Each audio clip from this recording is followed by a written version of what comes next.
आज मेरे पास आ चुकी है ट्रांसफॉर्मिंग, ये देख सकते हो लैम्बोर्गिनी कार। तो चलो अब इसको हम फटाफट टेस्ट करके आपको दिखाते हैं ये ट्रांसफॉर्म किस तरीके से करती है और किस तरीके से स्पीड है इसकी।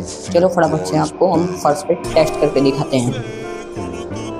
इस बटन से एक कार ट्रांसफॉर्म कर लेती है अपने आप को, देख सकते हो। सिंपली इसको प्रेस करना है, ये देखो भाई ऑटोमेटिक, देख सकते हो भाई ये अपने आप को ट्रांसफॉर्म कर लिए एक कार और सिंपली इसको ऐसे बंद हो जाती है। चलो अब इसको चलाते हैं। देखो 360 डिग्री रोटेट करती है, फॉरवर्ड बैकवर्ड काफ़ी अच्छे तरीके से आती है ये कार। अगर आप चाहते हो मैं इससे एक्सपेंसिव ट्रांसफॉर्मिंग कार मंगाऊँ तो फटाफट से वीडियो को लाइक एंड चैनल को सब्सक्राइब कर लो, कमेंट में लिख दो यस। मैं तुरंत से एक और ख़तरनाक एक्सपेंसिव कार मंगाऊंगा, ट्रांसफॉर्मिंग कार रोबोट। इसलिए वीडियो को लाइक एंड चैनल को सब्सक्राइब कर लो।